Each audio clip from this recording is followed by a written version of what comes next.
এর গল্প বিক্রি করতে হবে। সো সেই জন্য হচ্ছে এট ফার্স্ট সবাইকে কথা বলতে হবে আসলে। আমার কাছে মনে হয় এই মানে গুণটা সবার আসলে থাকা দরকার।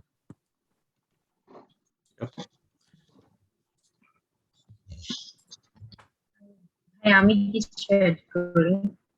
যেটা হচ্ছে আমাদের সেকেন্ড সেশনটা হলো, আমি সত্যি কথা বলতে ওই সেশনটাতে অনেকক্ষণ যাবত তো আমি প্রায় সবগুলো কথাই শুনলাম। তো আমার কাছে এত মানে আমি আগেও ইন্টারভিউ বোর্ডে বসছি, কিন্তু কখনো প্রফেশনালি বসা হয় না, এমনি ক্লাবিং বা অন্য কোনো কারণে বসা হয়েছে।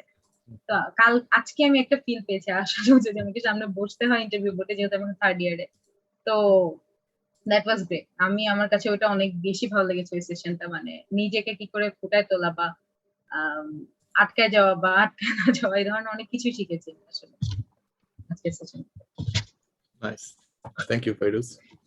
ইয়া, ওইখানে আই ওয়াজ অলসো এক্সপেক্টিং যে প্যানেল থেকেও কোয়েশ্চেন আসবে, হয়তো এটা ক্লিয়ারলি সবাই বুঝতে পারিনি বা আমরা বুঝাতে পারিনি জিনিসটা আর কি। when you see it from the other side, যে আমি একজনকে কোয়েশ্চেন করছি এন্ড সে কিভাবে অ্যান্সার দিচ্ছে and what are the things I am observing, that's when it becomes more clear.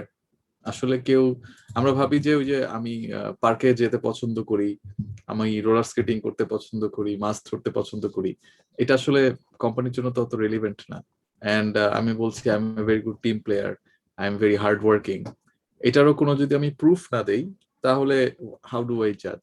But আমরা বলতে পারি যে আমার লাস্ট সেমিস্টারে 3টা ফাইনাল ছিল, এর মধ্যে আমরা একটা ইভেন্ট অর্গানাইজ করছিলাম, সেখানে আমি অমুক দায়িত্বে ছিলাম and I had to make let's say 40 social media posters for the speakers. তো ওইটাতে কিন্তু গল্পটা বিক্রি হলো, মানে গল্পটা বিশ্বাস করা মানেই তো বিক্রি আর কি ইন্টারভিউর ক্ষেত্রে। সো সেলিং ইউর স্টোরি মানে হচ্ছে যে নিজের গল্পটাকে বিশ্বাসযোগ্য করা। আসলে 3টা সেশনই বলতে গেলে, 3টা সরি 2টা এখন পর্যন্ত।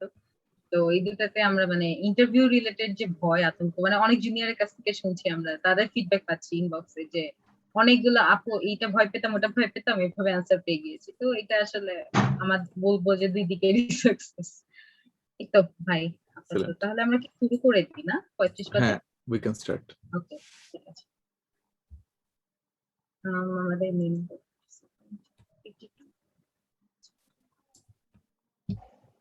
অলরাইট দেন। জি ভাই, সরি। না কিছু না, তুমি কিছু বলবা? শুরু করছি। আচ্ছা। Good evening, everyone. Myself, Faris Namar, Student Coordinator, Duet Career Forum. I welcome you all to the third session of Duet Career Forum Presents Career Battle Card training provided by Smartifier Training and Consultation. আজকের সেশনের title art of extracurricular and skills. টাইটেলটা অনেকটা বলে দিচ্ছে যে আজকের সেশনটা কি নিয়ে। আজকের সেশনে আমরা এই কোভিড-19 কালীন সময় আমরা দেখেছি যে সবারই আমাদের এক্সট্রাকারিকুলার অ্যাক্টিভিটিস নিয়ে মাথা ব্যথাটা একটু বেশি ছিল, বা বলতে পারি চিন্তা চেতনা এটাকে কেন্দ্রিক করেই ছিল।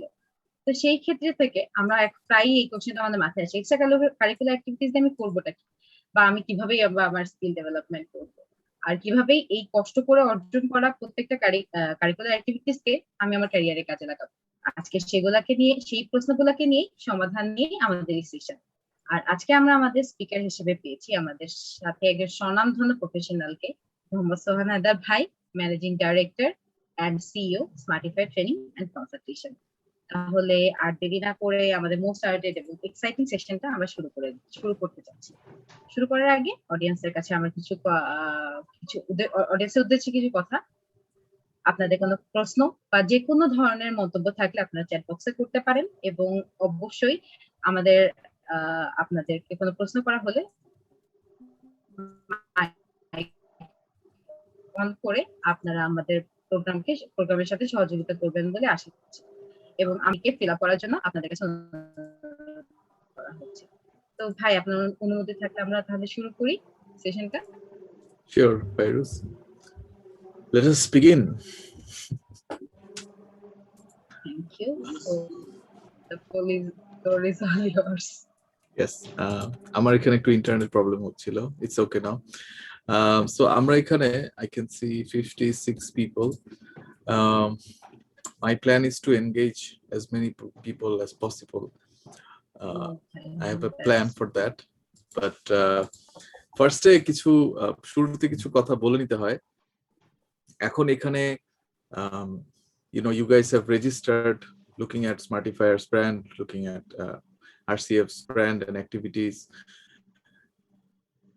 You have trusted that this program will empower you, and that's why you are sitting here. মানে নিজের বাসায় এই টাইমটা তো পাবজি খেলেও কাটানো যেত, এই টাইমটা পছন্দের মানুষের সাথে চ্যাটিং করেও কাটানো যেত, ভিডিও কলই তো এখন করা যায়। তো আমরা যখন ইউনিভার্সিটিতে পড়তাম তখন তো ভিডিও কলের অপশন ছিল না। So I think you guys have a much more exciting networking experience, and also যারা প্রেম করে তাদের প্রেম করার এক্সপিরিয়েন্স অনেক exciting compared to our times. So যেই sacrifice I would say that you have made financially and also investing your time here, এটার কেন এটা আসলো, কেন আমাকে বলা হচ্ছে যে হ্যাঁ উনি স্বনামধন্য প্রফেশনাল বা ওনার এটা সেটা করা হয়েছে ইত্যাদি। So I was reflecting before taking this session যে actually it's something that you have to earn. And এখানে আমরা সবাই ভাবছি যে আচ্ছা চাকরি করব, চাকরিতে ঢুকবো, ইন্টারভিউ বোর্ডে ভালো করে নিজের কথা বলবো, স্টোরি সেল করবো, অ্যান্ড চাকরি পাবো, মাস শেষে বেতন আসবে, দ্যাটস ইট, হয়ে গেল। তো আমাকে আমার এক টিমমেট সেদিন বলছে যে ভাইয়া আমরা যে এত কিছু বলি স্মার্টিফায়ার থেকে যে তোমার এমএনসি তে জব করতে হলে you have to do ECA, you have to have 3.5 CGPA, you have to have good communication skills, also business competition award জিততে হবে। বাট আমাদের তো কিছু সিনিয়রকে দেখলাম এত কিছু না করেও চান্স পাচ্ছে।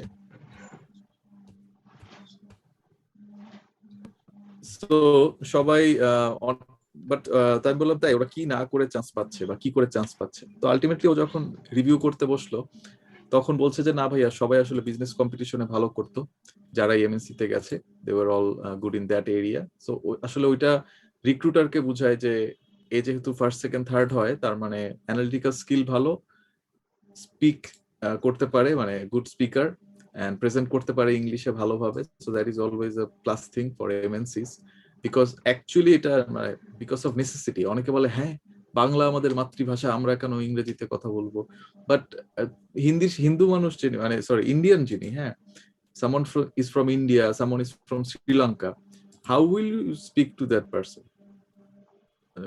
What other options do you have besides English? You don't have any other options. So ওই জায়গাতে তো খুব দরকার। আজকে সকালের সেশনে একজনকে আমরা পেলাম হিন্দিতে কথা বলছে, বাট দেন শ্রীলঙ্কার মানুষ তো হিন্দি নাও বুঝতে পারে, and there is no common language. So এটা আসলে মানে 21শে ফেব্রুয়ারির প্রতি কোনো অসম্মান হয় না ইংরেজিতে কথা বললে। ইটস জাস্ট সামথিং আমাদের এখানে আগে ছিল যে ইভেন যখন ব্রিটিশরা আসে তখন যেহেতু তারা মুসলিমদেরকেই হারিয়ে তারপরে মানে সিংহাসনে বসেছিল, সো ওইটাও বলা হতো যে ইংরেজি শিখলে নাকি ইমান থাকবে না। সো এই কারণে কিন্তু এই উপমহাদেশে যে ব্রিটিশ শাসন ছিল সেখানে হিন্দু যারা ছিল তারা অনেক দ্রুত they got the promotion, they became clerks, and eventually they were getting a lot of extra benefits. পরবর্তীতে যখন আলিগড় মুসলিম কলেজ হলো তারপরে মুসলমানরাও তখন ইংরেজি শেখা শুরু করলো, and on and on and on. But আমি যে পয়েন্টটাতে ছিলাম সেটাতে ব্যাক করি যে আমাদের এই যে আমার টিমমেট যে বলছিল যে ও তো চাকরি পেয়ে যাচ্ছে এমএনসি তে, কম্পিটিশনে ভালো ছিল কিন্তু ক্লাব করে নাই, কিংবা ক্লাবে খুব বেশি অ্যাক্টিভ ছিল না, প্রেসিডেন্ট ছিল না, কোনো ইবি ছিল না তার, সো তাহলে সে কিভাবে পেল? তো then what we discuss and then what I made clear যে আসলে ইটস নট যে আমি চাকরিটা পেয়ে গেলাম, বেলা শুনছো এখন আর কেউ আটকাতে পারবে না, দেন ওইখানেই it's all over. It is basically just a start. মানে ক্যারিয়ার তো আর একটা চাকরি দিয়ে ডিফাইন হয় না, একদিনেও ডিফাইন হয় না। অ্যান্ড আমি ওই গল্পগুলোই আজকে বলবো, এক্সট্রা কারিকুলার এন্ড স্কিলের যেই শৈল্পিক ব্যাপারটা বা এইটাকে কিভাবে আমরা লাইফ লং নার্চার করে একজন সুপ্রতিষ্ঠিত মানুষ হতে পারি। আমিও যে খুব সুপ্রতিষ্ঠিত, I believe there is much more for me to do. আমি ইন্টারন্যাশনালি কাজ করতে চাই, so I am exploring opportunities and seeing what I can do. আমরা প্ল্যানও করছি কিছু ইংলিশ কোর্সের। So the point being is there is no end of skill development, and আমি এতটুকু যতটুকু আসলাম কিভাবে আসলাম সেটার পিছনে এক্সট্রা কারিকুলার আর স্কিল কিভাবে কাজ করলো সেই স্টোরিগুলোই আজকে বলবো, অ্যান্ড ওগুলোর মধ্যে থেকেই অনেকগুলো lesson I am sure I'll be able to share because I was just where some of the candidates from this this day, the day session, they were there, আমিও ওখানে ছিলাম, and এখন এতটুকু আসতে পারলাম কিভাবে সেটা নিয়ে কথা হবে। Before I go into the discussion, is there any particular question you have regarding the topic যেটা নিয়ে আমরা ডিসকাস করছি? কারো কোনো বিশেষ প্রশ্ন আছে?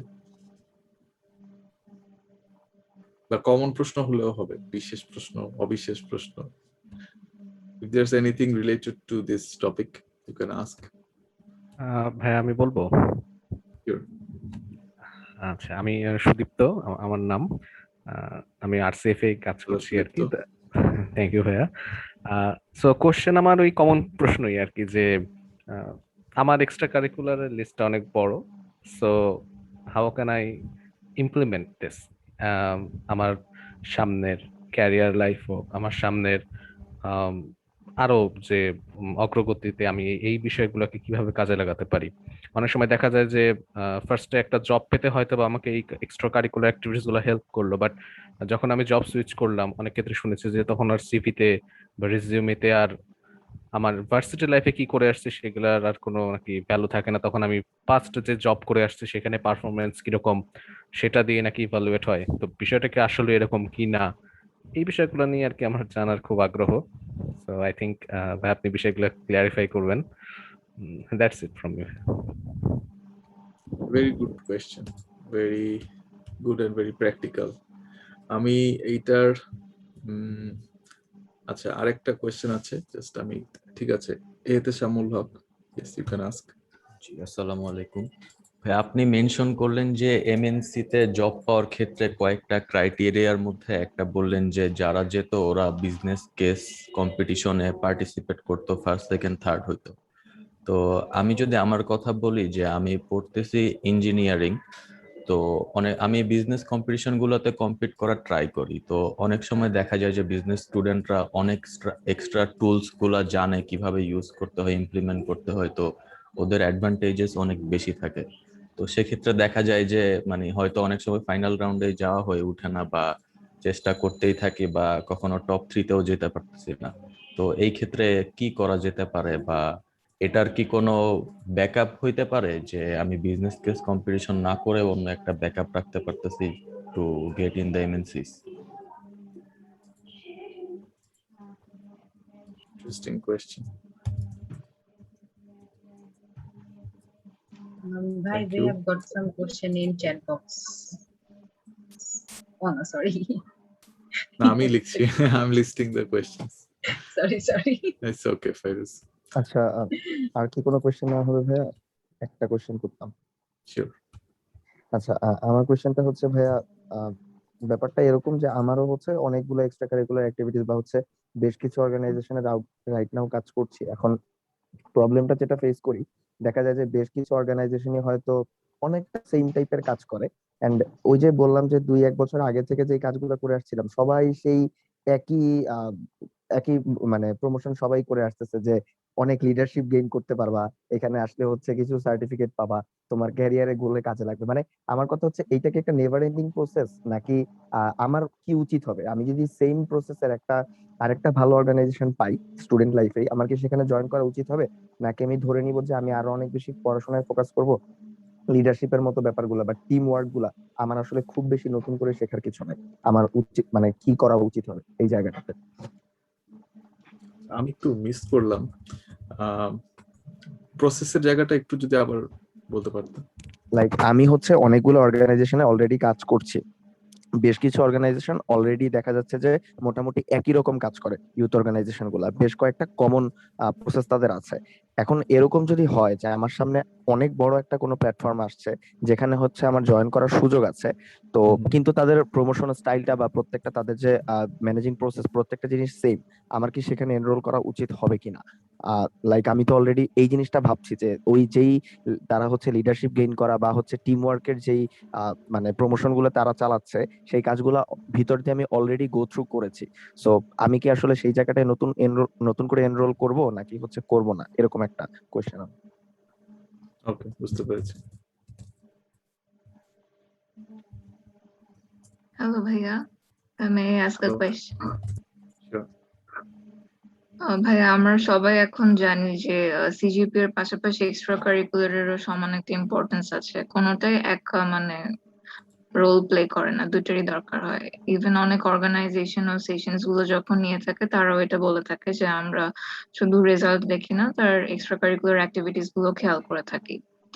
তো সেরকম একটা টেলিকমিউনিকেশন কোম্পানি আমাদের দেশে বেশ ফেমাস, আমি নাম বলছি না, তো তারাও তাদের সেশনে এরকমটা বলেছেন। কিন্তু তারা আবার আরেকটা দিক দিয়েও ফেমাস, মানে এটা আমরা অনেক ক্ষেত্রে জেনেছি যে তারা তাদের ইন্টার্নশিপ ও মেন্টরিং এর ক্ষেত্রেও সিজিপি এটা বেশি প্রেফার করে। তো সেক্ষেত্রে অ্যাকচুয়ালি কি অর্গানাইজেশন গুলো তাদের এই কথাটা মেনে চলে, নাকি সিজিপি এটাই ওভারঅল তারা খেয়াল করে থাকে?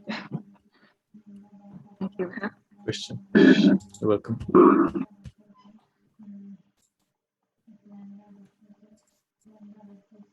হ্যাঁ, আমারও একটা কোশ্চেন আছে, স্পেসিফিক হচ্ছে আমাদের কিছুক্ষণ আগে একজন বললো যে একই ধরনের প্রমোশন স্টাইল বা একই ধরনের কাজ হয় বিভিন্ন ক্লাবে।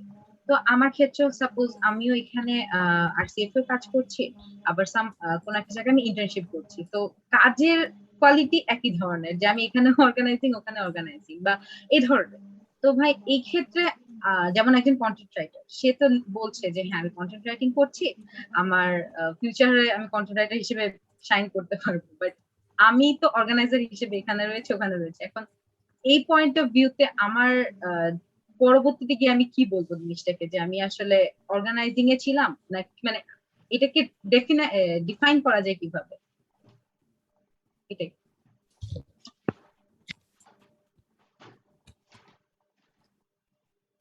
Okay, thank you, Faiz.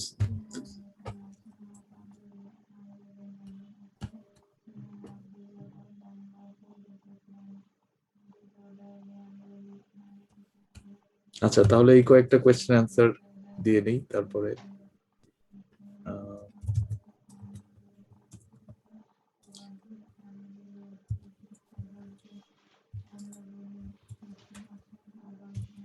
Okay. So আমি আগে আরেকটা গল্প দিয়ে স্টার্ট করব।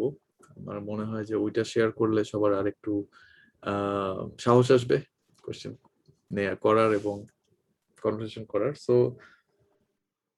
আমি হাইয়েস্ট 550 মানুষের সামনে লাইভে, ফেসবুক লাইভে সেশন নিয়েছি, আর সরাসরি হচ্ছে 300-র কাছাকাছি মানুষ ছিল হাইয়েস্ট একটা অডিটোরিয়ামের ভিতর। তো দুইটাই আমি খুবই এনজয় করেছি, and I was very happy, and the crowd also really enjoyed it.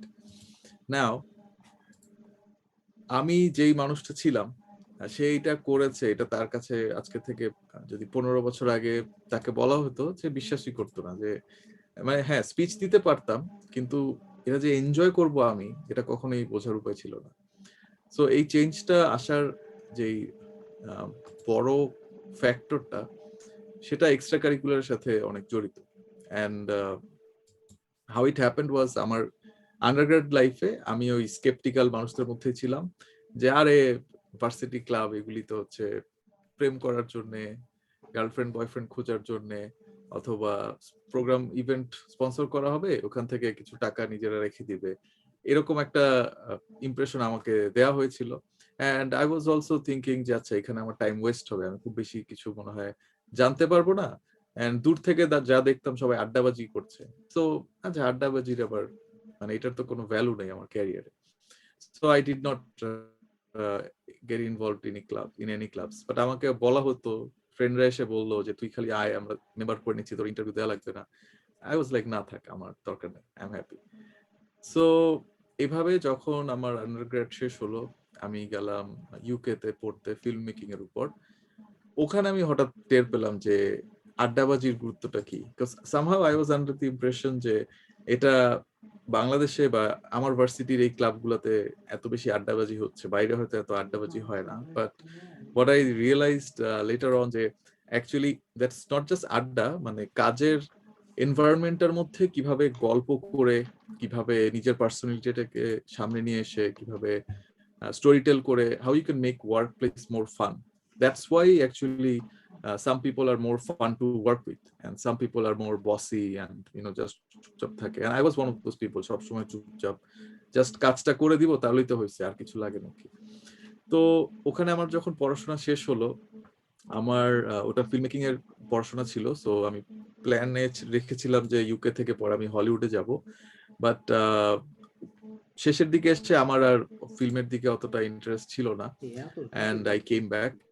এসে আমি কিছুদিন চাকরি করলাম, তারপরে দেখলাম যে আমাকে ভালো চাকরির জন্য দেশে যদি আমি ভালো কিছু করতে চাই, IBA is the only way out. So IBA তে আমাকে ঢুকতে হবে ভালোভাবে। I prepared for it and আলহামদুলিল্লাহ আইবিএ তে আমি চান্স পেয়ে গেলাম প্রথমবারই। সো আইবিএ তে যখন আমি একবার চান্স পেলাম, I was connecting. So in my life I have not faced that many ফেইলিয়ার্স, but যখনই ফেলিওর এসেছে I learned from that, and that's why I will say that that has been one of the key factors. তো যখন আমি IBA তে ঢুকলাম, আমি জানি আমার পাবলিক স্পিকিং এর দুর্বলতা, আমি জানি যে আমি মজা করে টিমমেট হিসেবে লিড করে কাজ করাতে পারি না, আমি অনেকজনের মধ্যে কথা বলতে গেলে নার্ভাস ফিল করি, বিশেষ করে সেটা যদি 5 জনও হয় আর 50 জনও হয় একই সমস্যা, 50 জন হলে একটু বেশি সমস্যা। So all this problems would just eat me up, যে I have to break this. এই লাস্ট আমার ইউনিভার্সিটি লাইফ, মাস্টার্স হওয়ার পরে তো শেষ। সো আমার এই এমবিএ টাইমটাই আমার হাতে আছে, এন্ড এরপর তো চাকরি। সো চাকরিতে ঢোকার আগে আমাকে বুঝে নিতে হবে যতটুকু বোঝা বাকি। পড়াশোনা তো আমি পারি, এটা তো কঠিন কিছু না। So that's when my extracurricular and communication skill practice, that's when I started that. Skill আমার লাইফে আগে থেকেই ছিল, স্কিল সবসময় আমার শিখতে ভালো লাগতো। বিভিন্ন সফটওয়্যার, এই মাইক্রোসফট অফিস তো আছেই, তারপর ফটোশপ, ইলাস্ট্রেটর তখন আমি কম পারতাম, but Photoshop, Premiere Pro, after effects এগুলো আমি তখনই পারতাম, বেশ আগে 2016 দিকেই, 14তে আর কি, আইবিতে 14তে জয়েন করি। সো লং স্টোরি শর্ট হচ্ছে, ঢোকার পরে I did my best.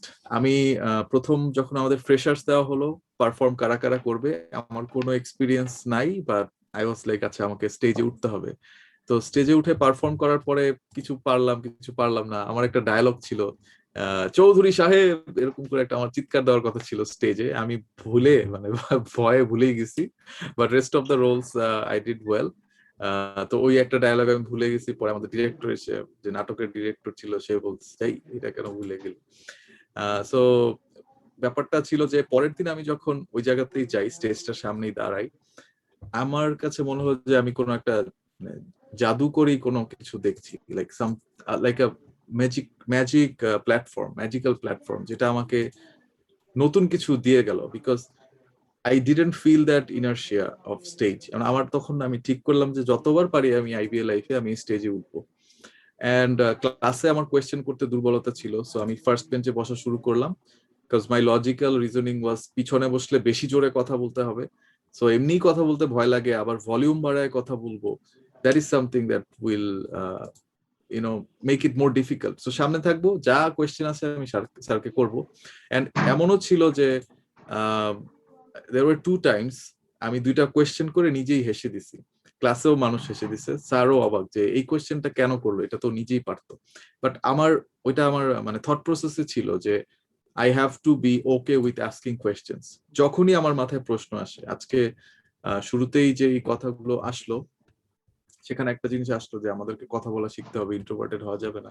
So বিজনেসের ওয়ার্ল্ডে, রুথলেস কম্পিটিটিভ ওয়ার্ল্ডে, you cannot be sitting around and expecting other people to do your things for you, and if you do that you will be stuck at a single position। যে যেমন আমার ফ্রেন্ডরা আছে, ওরা এখনো এক্সিকিউটিভ, সিনিয়র এক্সিকিউটিভে আটকে আছে, অনেকেই স্টাক, বিকজ তারা একটা কথা গুছায় বলতে বলতেই 15 মিনিট শেষ, সো তাকে তো কেউ কথা বলার সুযোগ দিবে না। অ্যান্ড এভরি ইয়ার নতুন নতুন স্মার্ট, ট্যালেন্টেড, ব্রিলিয়ান্ট ছেলেমেয়েরা পাশ করে বের হচ্ছে, তারা আরো বেশি সুযোগ সুবিধা পাচ্ছে। Like at your age, the amount of online courses you have done, 2010 সালে আমি কয়টা অনলাইন কোর্স করতাম, তখন তো আমি থার্ড ইয়ারে ছিলাম আমার ভার্সিটি লাইফে। সো এই যে ডিফারেন্সটা, একটা সময় যেটা হয়ে যায় যে ভাই আপনার স্কিল বাড়লেও আর লাভ নেই, কারণ আপনার যে আরো ইয়াং ছেলে মেয়েরা সবই আপনার চেয়ে ভালো পারে। সো তখন you get stuck. So the ideal strategy is to run faster and get to a point where people have started to recognize you. And so আমি আইবিএর ওইটুকু শেষ করি। I started asking questions, participating in lots of dramas, becoming the extracurricular guy. And ভুলও করেছি অনেক, সেটার গল্প পরে বলবো। সো আলটিমেটলি আমি পরে এক সময় ইউটিউবে ভিডিও বানানো শুরু করলাম যাতে আমার পাবলিক স্পিকিং এর ভয়টা চলে যায়। আইবিএ তে ফ্রেন্ডদের সাথে মিলে আমরা পাবলিক স্পিকিং ইভেন্ট করতাম, যেটা স্যাররা পারমিশন দিবে না, এই জন্য আমরা লুকায় লুকায় করতাম। স্যাররা আসলেই সব বন্ধ। আমরা কিন্তু ক্যামেরার ভিতরে লাইক সবাই স্লাইড বানিয়ে নিয়ে আসতো, 5 মিনিটের স্পিচ, একজন স্পিচ দিত, এন্ড ওটা আমরা আবার রেকর্ড করে পরে আপলোড করতাম, যাতে করে এটা পরে দেখে ইমপ্রুভ করা যায় নিজেকে। এন্ড স্যার আসলেই ক্যামেরা ট্যামেরা বন্ধ করে সবাই ব্যাগের মধ্যে লুকায় টুকায় ট্রাইপড বেঞ্চের নিচে লুকায় রাখতাম, এরকম অবস্থা। And that paid off very well. আর ছোট্ট করে শেয়ার করি যে সেই ইভেন্টে প্রথম যে স্পিকার ছিল আমি অর্গানাইজ করি, ওইটা সব ফ্রেন্ডদেরকে রাজি টাজি করে জুনিয়র ব্যাচদেরকে নিয়ে। সো জুনিয়র ব্যাচের একটা মেয়ে, সে প্রথম স্পিকার ছিল, তো সে এখন ইভেন্চুয়ালি মাই ওয়াইফ আর কি। সো ইউ নেভার নো লাইফের অ্যাক্টিভিটি গুলো কোথায় কিভাবে কানেক্ট হয়। তো এখন আমি ব্যাক করি যে fast forward to my job life.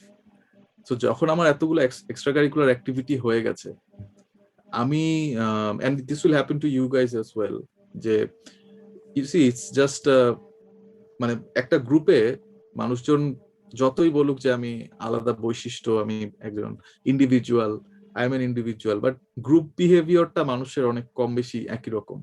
So when you join your office, you can spot যে আরে ও আমার ওই ফ্রেন্ডটার মতো গুটিবাজি করতেছে, আচ্ছা ও কাজে ফাঁকি দিতে চাচ্ছে, এ একটু হার্ড ওয়ার্কিং আছে, এর সাথে মিলে কাজ করলে তাড়াতাড়ি কাজ করা যাবে, এন্ড এ মনে হয় মিথ্যা কথা বলতেছে। বা ইউ স্টার্ট আন্ডারস্ট্যান্ডিং অ্যাক্টিভিটি করলে যেটা হয় যে 50,000 টাকা হাতে থাকলে কোথায় টাকাগুলো খরচ হয়, কত টাকা থেকে যায়, নেগোশিয়েট কিভাবে করতে হয়। টি শার্ট আমরা একবার প্রিন্ট করলাম, কালার উঠে গেল টি শার্ট ধোয়ার পরে। So later on we realize যে আচ্ছা কি কালার দিলে ঠিক মতো থাকবে, কোন জায়গা থেকে করালে ভালো। So all this different lessons somehow add up, negotiation power বাড়ে, পিপলদের স্কিল বোঝা যায়। এন্ড কথা বলতে বলতে, যেহেতু আমি খুবই ক্লাসিক ইন্ট্রোভার্ট ছিলাম, আমার মনে আছে যে দিস ওয়ান ডে আমরা সারাদিন কাজ করি, সারাদিনই কথা বলতে হচ্ছে আমাকে। আমি বাসায় আসতে আসতে আমার মুখ ব্যথা করতেছিল, and that was the first time in 27 years of my life আমার মুখে এখানে ব্যথা করছে। দেন আই রিয়েলাইজ যে আমি যেহেতু ক্লাসিক ইন্ট্রোভার্ট, আমার মুখই চলে নাই কোনোদিন, 24 ঘন্টার মধ্যে এতক্ষণ আমি মুখ নাড়াই নাই। So that's why it's called চাপাবাজি। মানে চাপা খেলাতে হয় আর কি। Keeping aside the lying part, চাপাবাজি আমাদের দেশে ওইটাও বোঝায় যে চাপা মারে, মিথ্যা কথা বলে, বাট কথা বলাটা আসলে it's a form of activating your চাপা, এখানকার মাসল গুলো কাজে লাগাতে হয়। So the more you do it, the better you will get, and it's a vital skill এখনকার সময়ে কথা বলতে পারাটা। তবে তার মানে এই না যে টেকনিক্যাল স্কিলের, সকালে আমি যেহেতু বলেছি আর বেশি ডিটেইলে গেলাম না, technical skills R also very important. Being engineers, you guys will have to show that you understand the jargons and you know how the process works, software কাজ কার কতটুকু, এগুলো তো দেখবেই। বাট এই আইডিয়া জায়গাটাতে ইঞ্জিনিয়াররা একটা লেভেলে পরে সবাই প্রমোশন পায় না, সিনিয়র একটা পর্যায়ে গিয়ে ম্যানেজার হতে পারে না, সিনিয়র ম্যানেজার হতে পারে না, কারণ ওইখানে তো you have to lead other people. So that's why soft skills become important. So এইটুকুই মোটামুটি আমার স্টোরি আমি শেয়ার করলাম। And what I maintained and I am still maintaining is যে আমার প্র্যাকটিস আমি এখনো কমাইনি। I still practice my spoken English, I still do vocal exercise. 2015 থেকে আমি শুরু করেছিলাম, and because of that, you know, I can speak in multiple different volumes and you know, different I can make different voices, maybe you know, অনেকে জানে না, পরে আমি দেখাবো। তো that's basically the inspiring part of the story, যে I have had some big failures, but eventually I could go through it, but আমাকে কয়েক বছর একটানা কাজ করতে হয়েছে। and when you are trying to change, when you are going for transformation, your friends will not always appreciate it. আরে ও তো গ্রুপের মধ্যে চুপচাপ থাকতো, ওইটাই আমার জন্য ভালো ছিল, আমি গল্প বলতাম। এখন দেখি ও লিড নিতে চায়, ও গল্প বলতে চাই, তুই চুপ থাক। সো এটা আসবে, and then you have to fight back, যে না আমার গল্প বলতে ইচ্ছা করছে, আমি এত বছর বলিনি, আজকে থেকে বলবো, প্রবলেম কি? সো এটা করতে হবে কিন্তু, বিকজ দ্যাটস ইউর টেরিটরি। আমার ফ্রেন্ডরা যখন আমাকে নিয়ে হাসছিল, আমি যদি ওদের কথা শুনে চুপ করে থাকতাম, তাহলে আজকে আমি এখানে থাকতামই না, this whole future would not exist. So that's এই পার্টটা আমি আগে বলে নিলাম, এখন আমি কানেক্ট করাই। প্রথম যেটা কোয়েশ্চেন ছিল যে extra curricular play a role in your second job or later in your career. Yes, it does, because extracurricular যেটা হচ্ছে, it's not that আমি ওই ক্লাবের প্রেসিডেন্ট ছিলাম, it's what you had to do to become the president. ইভেন্টে থাকতে হয়েছে, কাজ করতে হয়েছে, মানুষজনের ভোট চাইতে হয়েছে, কনভিন্স করতে হয়েছে, দোস্ত আমাকে ভোট দে, আমি জিততে চাই, and all those activities will make you a better person. Second জবে আসলে জিজ্ঞাসা করবে না, এটা ঠিক। সেকেন্ড জবে জিজ্ঞাসা করবে ফার্স্ট জব থেকে, ওখানে কি কি করেছেন, এখানে এসে কি কি করতে পারবেন। So that's what I was referring two, when I first started speaking এই সেশনটাতে, যে একটা ভালো স্বনামধন্য মানুষ হতে গেলে you don't stop, it's like a continuous thing. মানে আমার প্রথম চাকরিতে আমি খুবই ভালো এমপ্লয়ি অফ দ্য ইয়ার হয়ে গেলাম, অসাধারণ ব্যাপার স্যাপার, মাত্র 6 মাস কাজ করছি ওখানে, তাতেই এত সম্মান। এন্ড দেন পরের চাকরিতে আমি যখন গেলাম, এখানে আমি পুরা স্টার, এখানে সবাই আমাকে দেখলে আরে সোহান ভাই আসছে, এই সেই গল্প করা শুরু করতো, বা আমরা আইডিয়াস নিয়ে এক্সপ্লোর করতাম, কথা বলতাম। নতুন অফিসে আবার নর্মাল, কেউ আমাকে চিনেই না, আমি just a nobody here.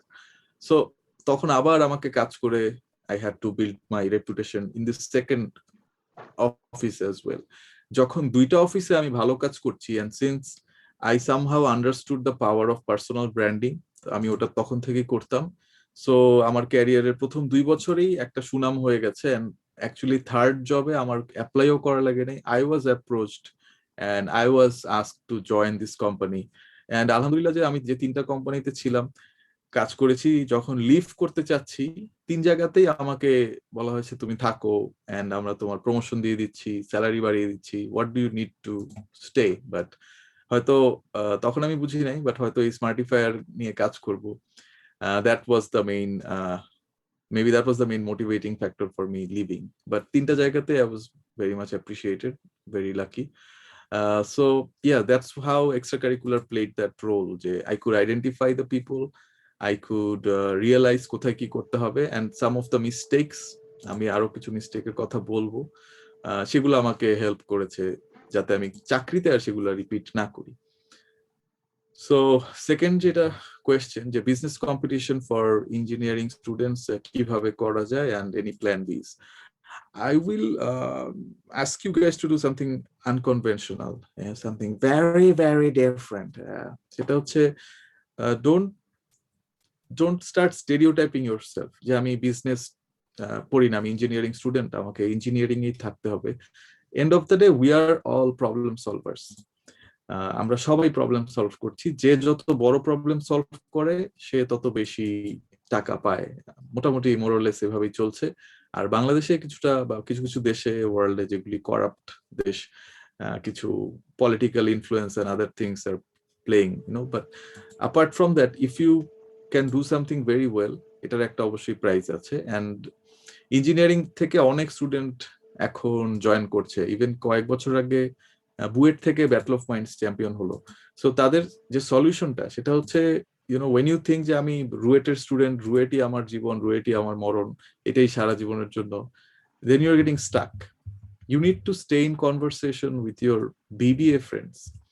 Finance যে পড়ছে তার সাথে কথা বললে সে কিছু আইডিয়া দিতে পারবে।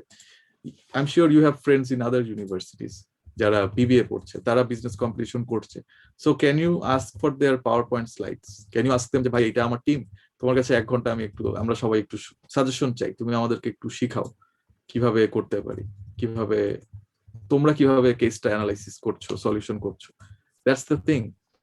And business competition না করে, if there is any plan B, if that's what you're thinking, সেটা হচ্ছে অন্য কম্পিটিশন, হ্যাকাথন, তারপরে বিভিন্ন ডিজাইন কম্পিটিশন হয়, আর্কিটেক্টের ডিজাইন কম্পিটিশন হয়, অটোক্যাডেরও ইন্টারন্যাশনালি বিভিন্ন কম্পিটিশন হচ্ছে। End of the day you have to win some competition, that's what is needed. But আমি ইঞ্জিনিয়ারিং স্টুডেন্ট, আমি কাজ করব বিজনেস অ্যানালিস্ট হিসেবে, তাহলে হয়তো ওই ডিজাইন কম্পিটিশন গুলো অতটা ইম্পর্টেন্ট না। বাট এখনকার দিনে এমন অবস্থা যে কোনো ধরনের কোডিং কম্পিটিশনে কেউ জিতলেই সেটা একটা ভালো ভ্যালু আছে। সো প্ল্যান বি এর ক্ষেত্রে আমি বলবো যে স্পেসিফিক টু ইয়োর জব যেই সার্টিফিকেশন বা যেই কম্পিটিশন গুলো আছে, দুই জিনিস, কম্পিটিশন অ্যান্ড সার্টিফিকেশন। সো এগুলো আলাদাভাবে হেল্প করবে, বাট ভালো করতে হবে। অ্যান্ড জাস্ট অ্যাটেন্ড করার জন্য না, you actually have to do it with your full dedication. So third যে কোয়েশ্চেনটা আসলো সেটা হচ্ছে, should I switch to another organization with similar activities?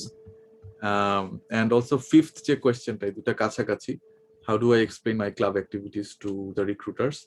এটার অ্যান্সারটা আমি দিয়ে নিই। এটা হচ্ছে কি যে আজকে সকালে যে জন্য আমি প্রথম থেকে বলছিলাম যে what industry do you want to work for, which company do you want to join, এইটার অ্যান্সারটার সাথে এগুলো সব কানেক্টেড। আমার যেই কোম্পানিতে কাজ করার ইচ্ছা, আমি কারেন্টলি দুইটা কোম্পানিতে, মানে কথার কথা বলছি যে আমি দুইটা কোম্পানিতে কাজ করি as a student, part time intern হিসেবে আছি। বাট আমার যে কোম্পানিতে কাজ করার ইচ্ছা, এখানকার মানুষদের সাথে কাজ করে আমি ওখানে যেতে পারবো, বা এখানে আমি মেন্টর পেয়ে গেছি, মেন্টর ইজ গাইডিং মি। এই কোম্পানিতে আমি ডিজিটাল মার্কেটিং শিখছি, ওই কোম্পানিতে হয়তো ডিজিটাল মার্কেটিং এরই এখানে ফেসবুকে কাজ করি, ওখানে ইউটিউবে কাজ করি। So that will give you an extra edge. But it's about investment. ইনভেস্টমেন্টের মানেটা কি কেউ বলতে পারবে? ইনভেস্টমেন্ট মানে কি?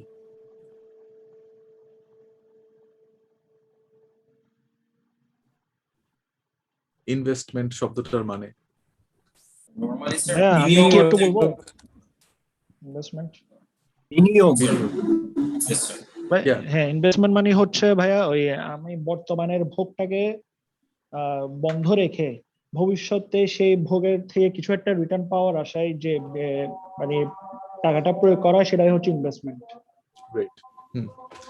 So it makes sense. এখন আমি টাকা ইনভেস্ট করব, সো আমার দুইটা অপশন। আমি গুলশানে, ধরে নিলাম এটা 1960 সাল, এটা আই থিঙ্ক এটা খুবই পপুলার গল্প, আমাদের কম বেশি সবারই দাদা বা নানার সাথে এই গল্প শোনা যায়, বা আত্মীয়র কারোর সাথে, যে 1960-এর সময় উনি ঢাকা শহরে এসে গুলশান এরিয়া দেখে গেছিলেন, এখানে ঝোপঝাড় জঙ্গল ছিল, এবং তখন ওনাকে সাধা হয়েছিল যে আপনি 200 টাকায় এতটুকু জমি কেনেন, কিন্তু কেড়ে নেই, আজকে যদি আহারে কিনতাম। সো এটা বসুন্ধরার ক্ষেত্রে অনেকে বলে যে বসুন্ধরা ডোবার নিচে ছিল, পানির নিচে ছিল। উত্তরার ক্ষেত্রে অনেকে বলে, কমন স্টোরি আর কি। সো এখন ইউ হ্যাভ টু অপশনস, একটা হচ্ছে মিরপুর শেওড়াপাড়া আর একটা হচ্ছে গুলশান। সো 1960-এ which investment makes more sense? Obviously Shewrapara. Shewrapara কেন? শেওড়াপাড়া কেন? কারণ আচ্ছা, হচ্ছে হ্যাঁ, তখন তো গুলশান মানে আরো অনুন্নত ছিল, মানে অলমোস্ট ঝোপঝাড় এবং গ্রাম। শেওড়াপাড়া হয়তো কিছুটা ঢাকার মানে যে তেজগাঁও এলাকার পাশে, এরকম মনে হতো যে সামথিং অ্যাট্রাকটিভ। রাইট। সো যেখানে আমি রাইট বলছি সেটা হচ্ছে, আমি নাম দেখি নেই, সো যে বললো, ও যেটা বলছে যে ওই সময়ে যে ইনভেস্ট করছে সে যদি মানে ইনভেস্টমেন্ট না বুঝে ঠিক মতো, তাহলে তার কাছে শেওড়াপাড়াটাই রাইট মনে হবে, যেহেতু শেওড়াপাড়া তখন ধরে নিচ্ছে যে এই গুলশানের চেয়ে বেটার ডেভেলপড ছিল। কিন্তু রাইট ইনভেস্টরকে, যে বুদ্ধিমান, সে হয়তো বুঝতে পারছে যে এখানে এয়ারপোর্ট আছে কাছাকাছি, গুলশান হয়তো এয়ারপোর্টের দিক থেকে আরো, which is the reason why Gulshan became so much expensive, because of the airport becoming active after 1971, আরো বেশি ওখানে কাজ হওয়া শুরু হয়েছে। সো এই যে পার্টিকুলার চেঞ্জটা, এটা যে বুঝতে পারবে, বিনিয়োগ তো ওইটাই, যে বুদ্ধিমান বিনিয়োগ সে করে, যে বিটকয়েন যখন $50 $100 ছিল তখন কিনে ফেলছে, আজকে তার আর টাকা পয়সার কোনো টেনশন নাই।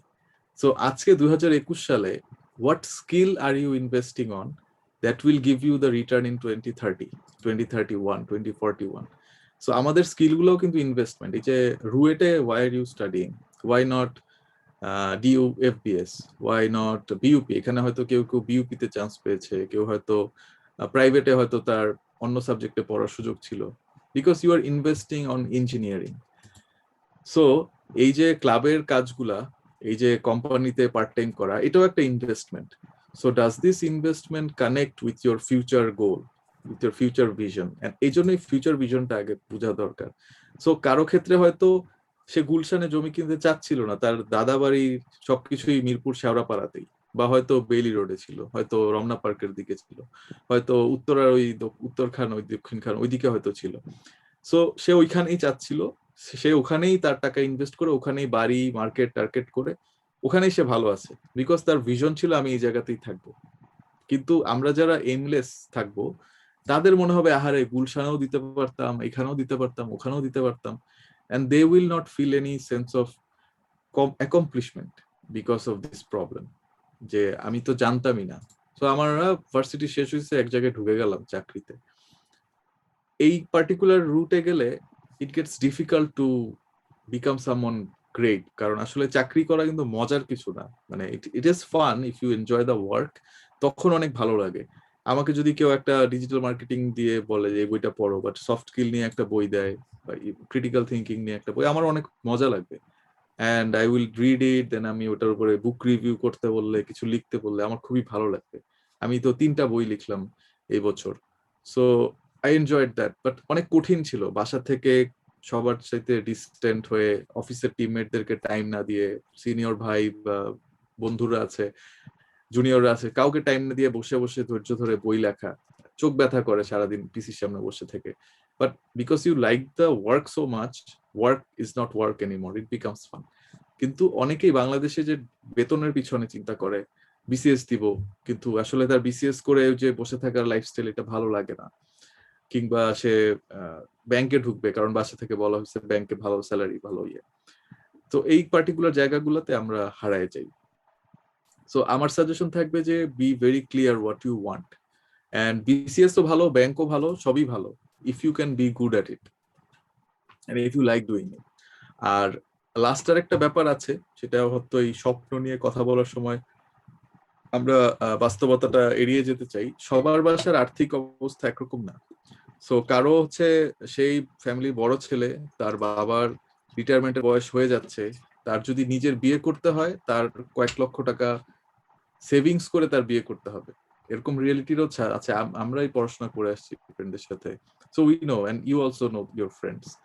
সো কাদের সামর্থ্য ভালো, কাদের সামর্থ্য একটু they don't have that many choices. So ওই ক্ষেত্রে কিন্তু আবার এত স্বপ্ন নিয়ে চললে তখন আর একটু প্র্যাকটিক্যাল চিন্তা করতে হবে। সো এই জায়গাতে মানে প্রত্যেকটা মানুষ, এখানে আমরা 75 জন, প্রত্যেকের একটা স্পেসিফিক সিনারিও আছে, তো তার সিচুয়েশন অনুযায়ী তাকে বিনিয়োগ করতে হবে। এখন ওই যে গুলশানের এক্সাম্পলেই যাই, কেউ হয়তো তখন কিনতে চাইতো, কিন্তু তার কাছে 200 টাকাও নাই, তার কাছে 20 টাকা আছে বা 5 টাকা আছে, ওটা দিয়ে তো তখন জমি কিনা যাবে না। সো আলটিমেটলি সে চাইলেও কিনতে পারছে না, তাকে তখন ওই 5 টাকা অন্য কোথাও বিনিয়োগ করতে হবে, হয়তো বিড়ি কিনে বিড়ি বিক্রি করা, বা ওই সময়কার প্রেক্ষাপটে বলছি আর কি, তখন তো ওই যে আকিজ বিড়ি, এভাবেই তো হলো। So that's the main thing, যে এখন ব্যাক করি এই টাইমে,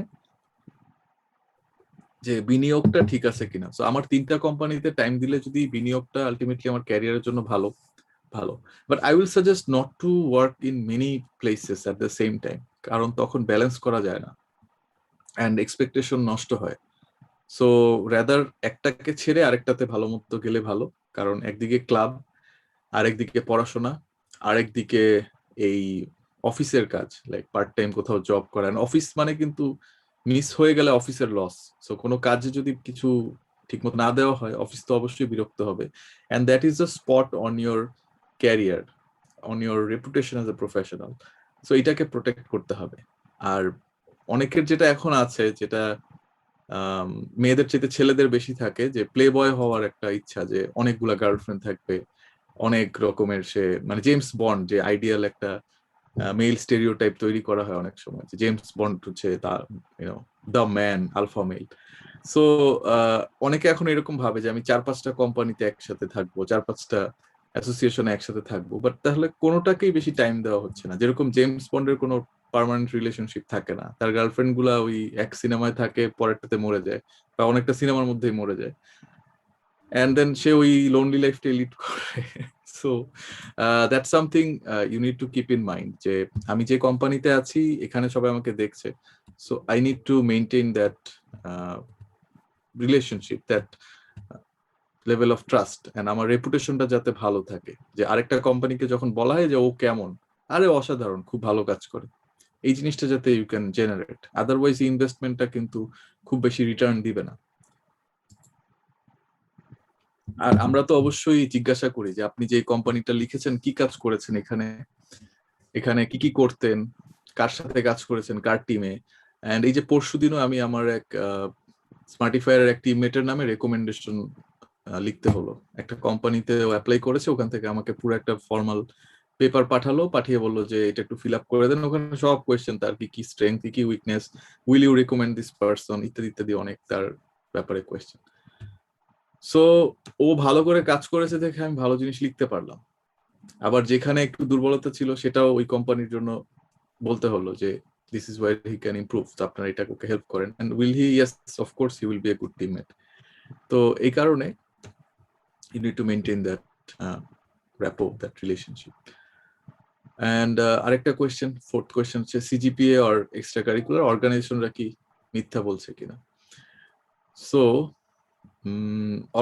ইসি এইটা হচ্ছে কর্পোরেট ওয়ার্ল্ড, সো এখানে সবাই মুখে যা বলে সবসময় সেটাই ঠিক তা না। এন্ড অনেক সময় এমন হয় যে টাইম কম থাকে, হয়তো ওই কারণে সবকিছু বলে বোঝানো সম্ভব হয়নি। For good companies, CGPA is very important. CGPA কি কমিউনিকেট করে, let me talk about that. 3.5 এর, আমি বিবিএ এর দিকে বলছি, engineering A I know CGPA এর বারটা আরেক রকম, আই ডোন্ট নো রুয়েটে কি অবস্থা, অনেক ক্যাম্পাসে টিচাররা গ্রেড দিতে চান না, সো ওই ডিসকাশনে যাচ্ছি না, বাট আমি বিবিএ এর এটাই বলি যে 3.5 ইজ এ গুড গ্রেড। হ্যাঁ, 3.5 কারো আছে, তার মানে সে ক্লাসে ঠিক মতো যায়, পাংচুয়াল, না হলে তো আর তাকে অ্যাটেন্ডেন্স মার্কে যদি কাটা হয় 3.5 রাখা কঠিন হয়ে যায়।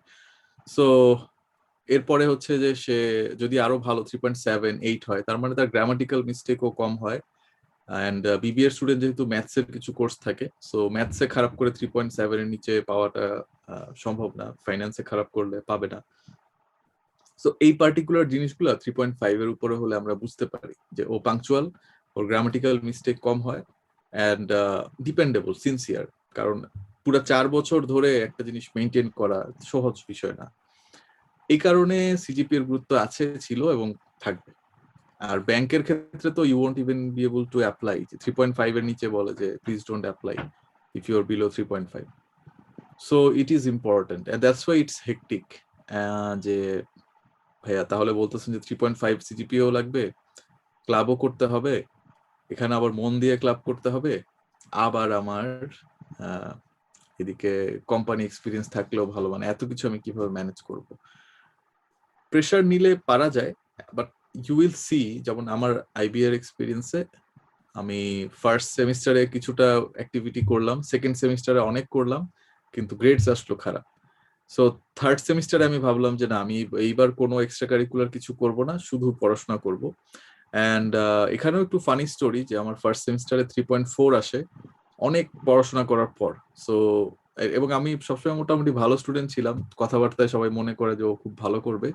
3.4 পাওয়ার পর আমার আশেপাশে ফ্রেন্ডরা সবাই 3.9, 8 এরকম, 4 আউট অফ 4। সো আমার তখন এমনি রেপুটেশন কমে গেল। সেকেন্ড সেমিস্টারে আরো ট্রাই করলাম, কিন্তু পাশাপাশি ইসিএ ছিল, সো 3.3। তো তখন আমি একদমই মানে ক্লাসে হাসির পাত্র, যে আরে মানে পচে তো, এই ও পড়বে, ও পড়তেছে, ওকে পড়তে দে, এরকম অবস্থা। সো থার্ড সেমিস্টারে আমি বললাম যে থাকে, এত শুনে লাভ নেই, আমি রেগুলার হই আর ইসিএ বাদ দিই। So I just focused on my studies. তখন আমি 4 আউট অফ 4 পেলাম। যারা হাসাহাসি করলো ওরা দেখতেছি তখন 3.32, কেউ কেউ ইনকমপ্লিট পেয়েছে, কিছু ক্লাসে ওরা ঠিক মতো যায়নি, ইত্যাদি নানা কারণে। সো তখন আমারও ব্যাচের রেসপেক্টটা মানে আমার উপর চলে আসলো যে না, ও ভালো। আর ফোর্থ সেমিস্টারে আমি চিন্তা করলাম, আচ্ছা কিছু ফাইনাল প্রোগ্রাম ছিল, ওগুলো ঠিক মতো করলে আমাদের ব্যাচটার একটা ভালো নাম হবে। সো ফ্রেশার্স প্রোগ্রাম না অন্যান্য প্রোগ্রাম, সো তখন আমি দুইটাই করলাম, যে কারণে আর 4 আউট অফ 4 পাইনি লাস্ট সেমিস্টারটাতে। বাট এখানে যে লেসনটা যে ব্যালেন্সিং ইট আউট, সো কোনো একদিকে যাতে বেশি দিয়ে আরেকদিকে কিছুই পেলাম না, এটা যাতে না হয়। And it's about life also, life in general.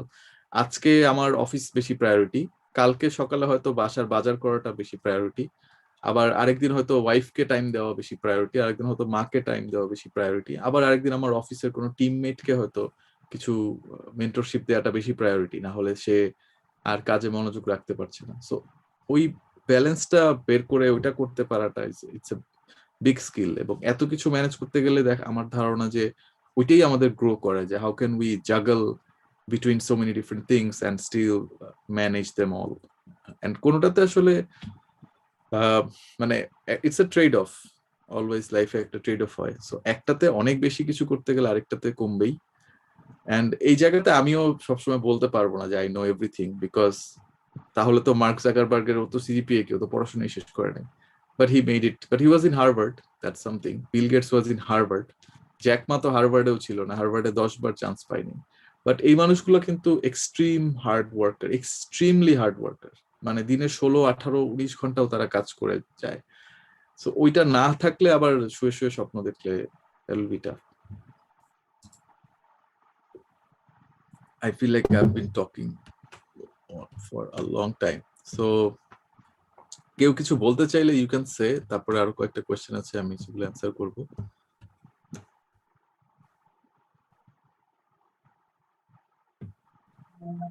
অডিয়েন্সদের মধ্যে কেউ কিছু বলতে চাইলে একটু মাইক অন করে আমাদের সাথে সহযোগিতা করলে ভালো।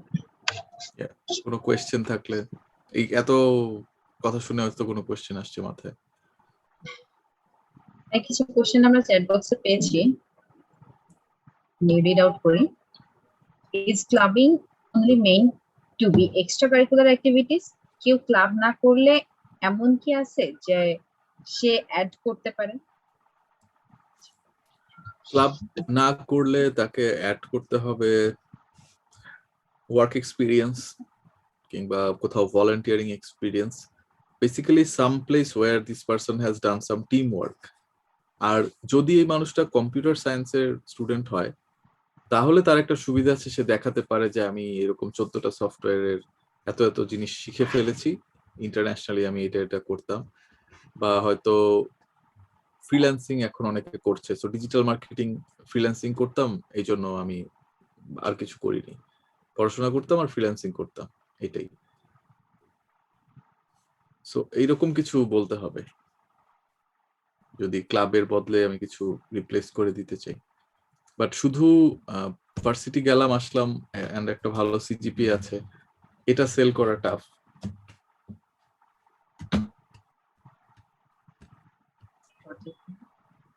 ভাইয়া একটা অপ্রাসঙ্গিক কোশ্চেন করতাম। শিওর। ভাইয়া অনেকে বলে যে ইন্ট্রোভার্টরা আইবিএ ভাইভাতে গিয়ে ধরা খায়, তারা আইবিএ ভাইভাতে পারে না। আপনি বলছেন আপনি ইন্ট্রোভার্ট ছিলেন, বাট আইবিএতে চান্স পেলেন। আইবিএ ভাইভাতে কোনো স্টোরি আছে কি আপনার? মানে আমার ফানি লাগে আর কি। ভাইবার আতঙ্ক আরো আগে থেকেই ছিল। স্কুলের কলেজের সময় আমি এক স্যারের কাছে পড়তে যেতাম, উনি সবাইকে ভাইবা জিজ্ঞেস করতো, মানে ওনার প্রতিদিন শুরুই হতো 2 জনকে 2টা কোয়েশ্চেন করবে ওখান থেকে। তো আমি খুব ভয়ে থাকতাম যে দিন আমার সিরিয়াল আসতো, কোনোদিন পারতাম, কোনোদিন ভয়ের চোটেই মানে বলতাম যে পারি না।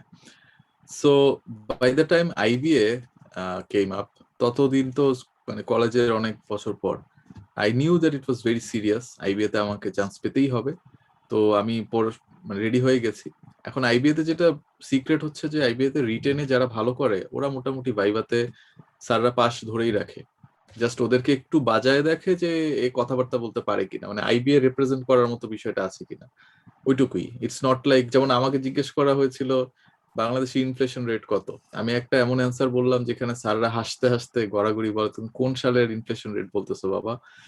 আমাকে নিয়ে অনেক হাসাহাসি করলো, বাট আমি হাসাহাসির মধ্যে আমি লাইক আচ্ছা এটা আমি হয়তো জানি না, বাট আই ওয়াজন্ট অ্যারোগেন্ট, আমি লজ্জিত ছিলাম, বাট আই ওয়াজ লাইক আচ্ছা স্যার নেক্সট কোয়েশ্চেনটা তাহলে। এন্ড দেন আমাকে বললেন যে তুমি তো বিদেশেও পড়াশোনা করে চলে আসছো, তাহলে আবার আইবিএ তে দেখা গেলো 1 বছর পর তোমার ভালো লাগবে না, তোমার ফিল্ম নিয়ে আবার পড়তে ইচ্ছা করবে, তখন তুমি কি করবা, তুমি তো একটা সিট নষ্ট করবা। সো আমি তখন খুব স্ট্রংলি বললাম যে না, এটা কোনোভাবেই সম্ভব না, আমি অবশ্যই এটা শেষ করব।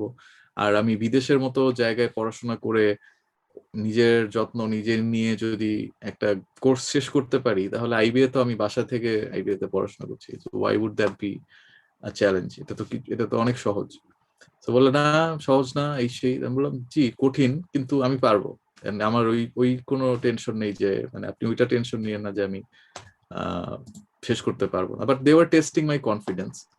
আর এটা এক একজনের সাথে তারা এক একভাবে মজা নেয়। So there was this one ভাই, আমাদের চেয়ে বেশ সিনিয়র, মেহেদি ভাই।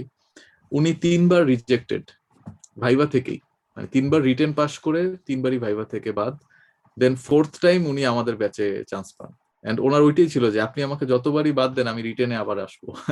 আমি আসতেই থাকবো, ওই হিন্দি সিনেমার কারণ অর্জুন আয়েঙ্গে, সো সেও আসবেই। তো দেন টিচার্স থট দেন না, ওর মধ্যে ডিটারমিনেশন আছে। And উনি ভালোই এখন ব্যাংকে জব করছেন। স্ট্রাগল করতেন অনেক, মানে ইংলিশে অনেক দুর্বলতা ছিল তার, বাট এরকম জিত থাকলে ওটা স্যাররা টের পেলে ওইখানেও সুযোগ আছে। সো ইন্ট্রোভার্সন আসলে এটা একটা মেন্টাল কমফোর্ট জোন হয়ে যাচ্ছে এখন, যে ওকে আমি ইন্ট্রোভার্ট, মানে আমি একটা হরিণ, আমি বাঘের মতো খামচি দিতে পারবো না, কামড় দিতে পারবো না। That's not true, it's a mental thing. If you want to be a tiger, you can be a tiger. If you want to be a deer, you can be a deer. But if you are a deer, then tigers will hunt you. So it's your choice.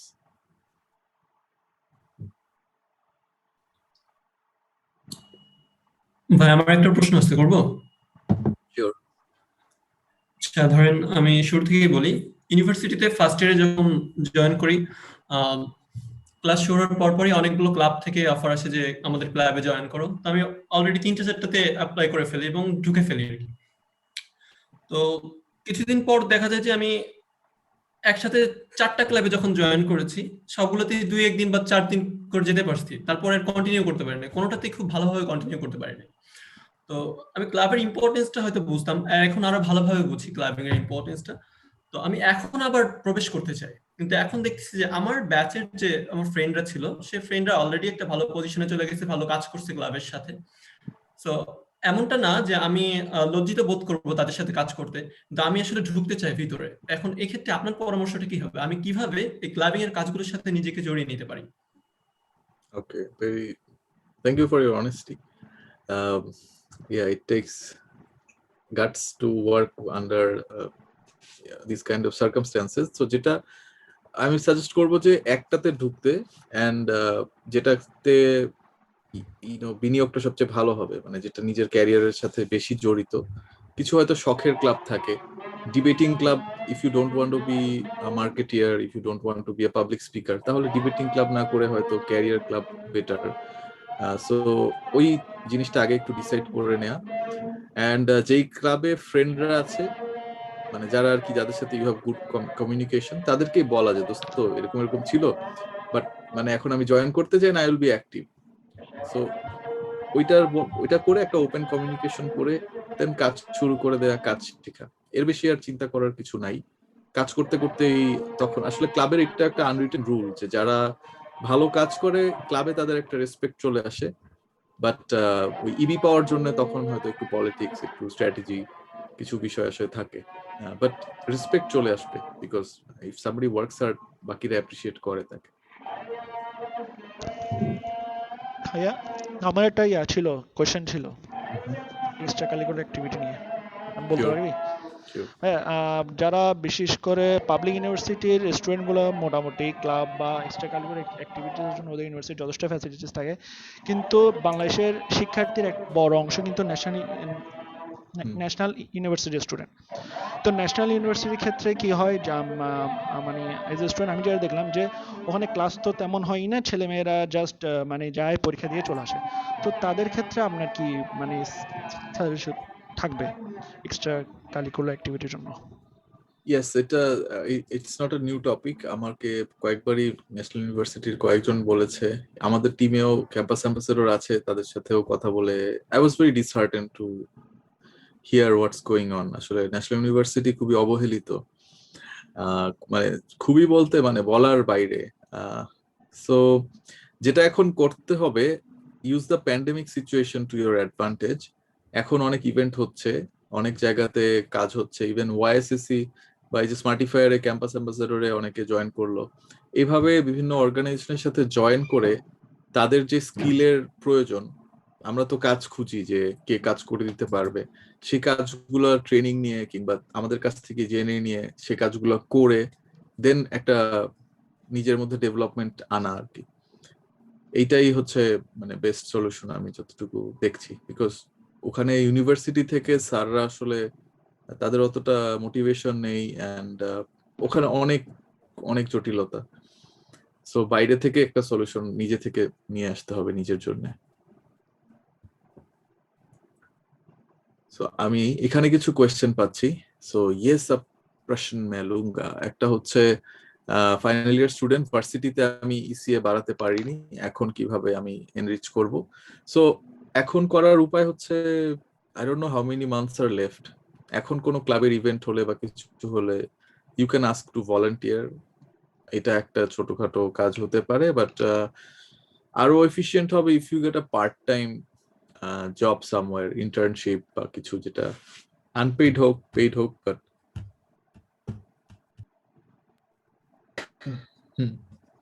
যেটা আর কি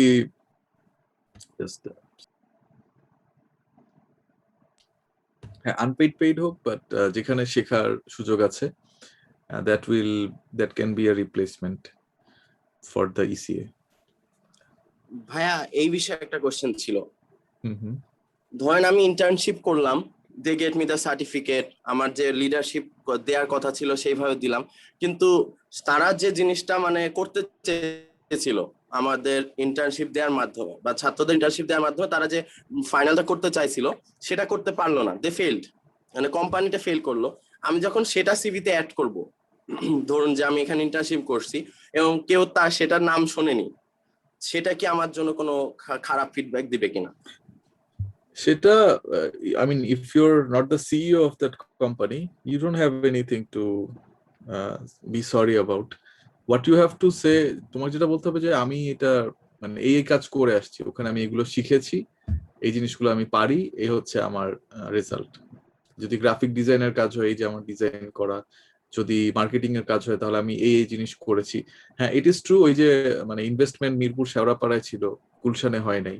so ওইটা তো লাকে। কেউ হচ্ছে পাঠাও এর শুরুতে intern ছিল, সেও একটা ভালো পোস্টে পাঠাও যখন শুরু করে তখন জয়েন করে, এরকম অনেকে এখন তাদের স্টোরি সেল করে যে আমি পাঠাও এর অমুক জায়গায় ছিলাম, পাঠাও এর এইচআর ছিলাম, এটা ছিলাম সেটা ছিলাম। সো রাইট কোম্পানিতে ঢুকতে পারলে এটা তো অবশ্যই বেনিফিট আছে। আর যদি কোম্পানি আর অ্যাক্টিভ না থাকে, you talk about what you have learned, what you have done, and also the lessons যেখান থেকে আমি এটা শিখেছি। অ্যাকচুয়ালি কারো এত ডিটেইলে যাওয়ার সময় নেই। কোম্পানি দেখতেছে যে ভাই এর নিলে কালকে থেকে আমার অফিসের কাজ করতে পারবে কিনা, এটা যদি ইয়েস হয় বাকি সব ভার্মে, হ্যাঁ ও ইয়েস বলে come on just jump on and কাজ শুরু করো।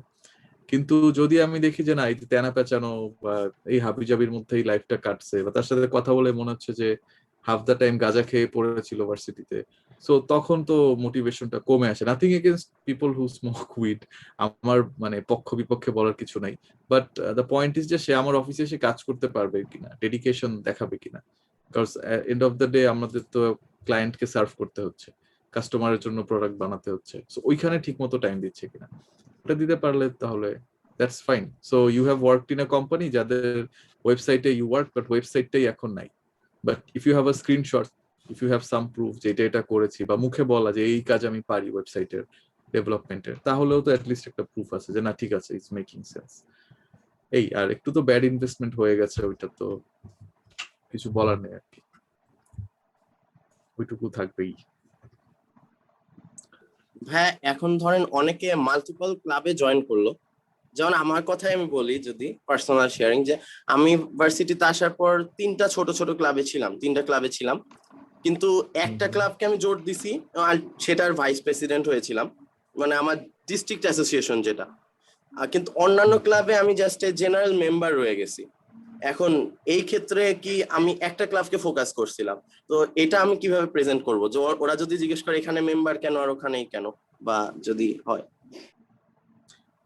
ওই তো think of the experiences of the skill development যেটা ওখানে হয়েছে। সো যেমন এই ক্লাবে আমি এই কাজ করেছি, আর ওই ক্লাবটা ছিল ডিবেট ক্লাব, ওখানে আমার ডিবেটিং পাবলিক স্পিকিং এর এক্সপিরিয়েন্সটা হতো।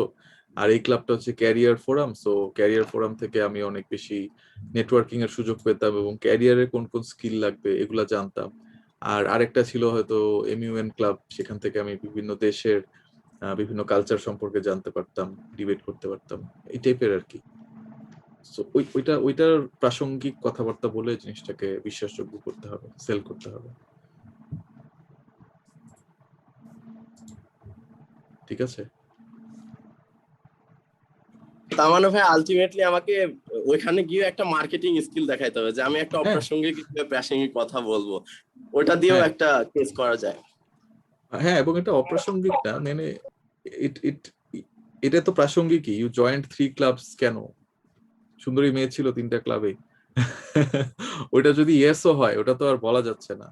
ক্যারিয়ারের সাথে কিভাবে কানেক্ট করে সেইভাবে কানেক্ট করে দিলেই হয়ে যাচ্ছে যে হ্যাঁ, এটা থেকে আমি এই শিখেছি, ওটা থেকে ওই শিখেছি, এটা থেকে সেই শিখেছি, ব্যাস। আর আমি যদি 3টাতেই বেশি টাইম দিতাম তাহলে তো সবগুলো প্রেসিডেন্ট হতে পারতাম না, সো আমি একটা প্রেসিডেন্ট হলাম, বাকি 2টা থেকে আমি এই জিনিস শিখতাম, আর এই 2টা ক্লাবের কারণে আমি আরো 100 জন বেশি মানুষকে চিনতাম। সো দ্যাটস ইওর গেইন আর কি। ভাই অনেকে সিভিতে দেখি যে ফেসবুক পেজের অপারেটর ছিল বা ইটস লাইক এরকম কথা লেখে, এটা কি মানে যুক্তিযুক্ত কিনা? হ্যাঁ, এটা যদি সে ডিজিটাল মার্কেটিং চাকরির জন্য দিয়ে থাকে অবশ্যই দিতে পারে। তাকে কোয়েশ্চেন করা হবে যে আপনি পেজের ব্যাপারে কি কি জানেন, কি কি করেছেন, তো তখন সে কি কি বলতে পারে, কিভাবে অ্যান্সার দেয় সেটার উপর নির্ভর করবে চাকরি পাবে কি পাবে না, বাট এটা দিতে পারে। আরেকটা কোয়েশ্চেন আমি দেখতে পাচ্ছি এখানে নেওয়া হয়নি, ক্যারিয়ার সিলেকশনের ক্ষেত্রে 2 বা ততোধিক অপশন হাতে রেখে সবগুলোতেই প্রিপারেশন নেওয়া শুরু করা ঠিক কিনা? কেউ যদি একই সাথে বিসিএস এবং মাল্টি ন্যাশনালের, আচ্ছা এইটা একটু কঠিন, মানে কেউ যদি একই সাথে ক্রিকেট এবং ফুটবলের নিতে চায় তাহলে সমস্যা, না হবে সাকিব আল হাসান, না হবে লিওনেল মেসি বা ক্রিস্টিয়ানো রোনালদো। কাছাকাছি হলে তখন একটা ব্যাপার, যেমন হয়তো ব্যাংক জবে অঙ্ক করতে হয়, আইবি এর প্রিপারেশনে ম্যাথস করতে হয়, ইংলিশ করতে হয়, জিম্যাটেও সিমিলার জিনিস, তো এই সিমিলার এক্সামস ফরম্যাট সেইগুলোকে ইউ ক্যান পিক। তারপরেও একটু রিস্কি বাট করা যায়, বাট বিসিএস এর মাল্টি ন্যাশনাল একদম 2 দিকের প্রিপারেশন। আর বিসিএস তো মানে অনেক হার্ডকোর, সময় দিতে হয়, মেমোরাইজেশনের উপর অনেক প্রেশার থাকে, সো অনেক কঠিন হয়ে যাবে 2টা একসাথে। আর আমাদের আইবিএ তে একটা ব্যাচ, মানে একটা গ্রুপ থাকে প্রতি ব্যাচেই, বিসিএস পার্টি। ওরা বেসিক্যালি ওই আইবিএ এর পড়াশোনা বিসিএস কাছাকাছি দেখে ওরা হচ্ছে আইবিএ তে ঢুকে তারপর ফ্রি টাইমটাতে বিসিএস নিয়ে পড়াশোনা করে, আবার বিসিএস হয়ে গেলে এমবিএ হয়ে গেলে বিসিএস যেখানে হচ্ছে ওইখানেও সে একটা ভালো কদর পায়। তো এটা অনেকেই করে, আমাদের ফ্রেন্ড থেকেও পুলিশে আছে, বিভিন্ন ক্যাডারে আছে।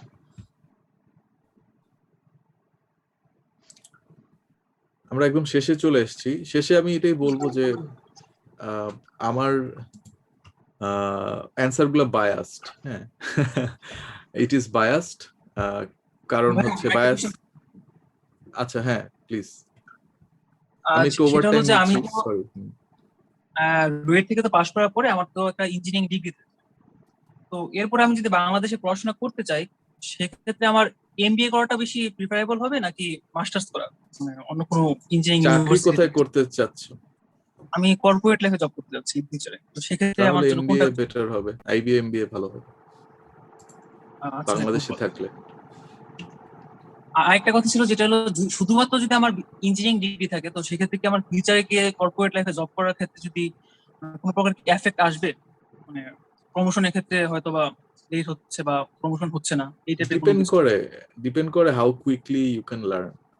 অনেকে আছে যে ইঞ্জিনিয়ারিং হলেও সে ওই যে আমাদের ওয়ালটনের এখন যিনি এমডি, তাই না, ওনার তো পরে আর এমবিএ কিছু করা লাগবে না, but he could really pick up the speed, মানে ওয়ালটনের যেভাবে স্পিড বাড়ছিল he was doing even better than that.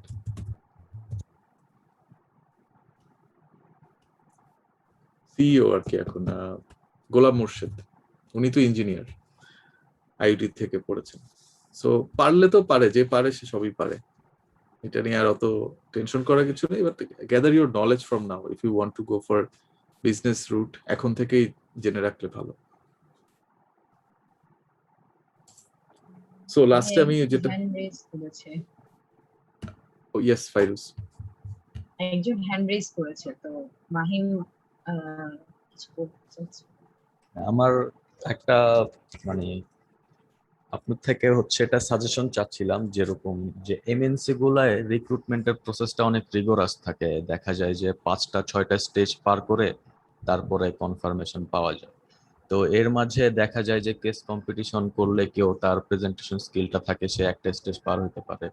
এছাড়াও কিছু স্টেজ থাকে যে অ্যানালিটিক্যাল অ্যাবিলিটি টেস্ট করা হয়, বিভিন্ন সাইকোলজিক্যাল টেস্ট থাকে। তো এইগুলা তো আমাদের মানে আমরা আন্ডার গ্রেডে কখনো মানে ভার্সিটি থেকেও শিখি না বা কোনো এক্সট্রা কারিকুলার অ্যাক্টিভিটিস থেকেও শিখি না। তো এই জিনিসগুলো আমরা কিভাবে শিখতে পারি বা কোনো ভালো কোনো রিসোর্স আছে কিনা এটা। এই পাইমেট্রিক টেস্ট বা এই ধরনের যে সাইকোলজিক্যাল টেস্ট করা হয়, এটা আমাদেরই একটা ব্লগ আছে স্মার্টিফায়ারের, আমি ব্লগটা লিংক দিয়ে দিচ্ছি। এখানে হচ্ছে ফ্রি অনেকগুলো ওয়েবসাইট আছে যেখানে এই অ্যাসেসমেন্ট গুলো দেওয়া যায়। সো ওইটার you'll find that list here. আর অ্যানালিটিক্যালের জন্য তো সেই আইবি এর যেই ভর্তি গাইড আছে ওখানেই পাওয়া যাবে কোয়েশ্চেনের লিস্ট। সো এখান থেকে you can get the other kind of test, যে অ্যাসেসমেন্ট গুলো এখন এমএনসি গুলোতে অনেক পপুলার,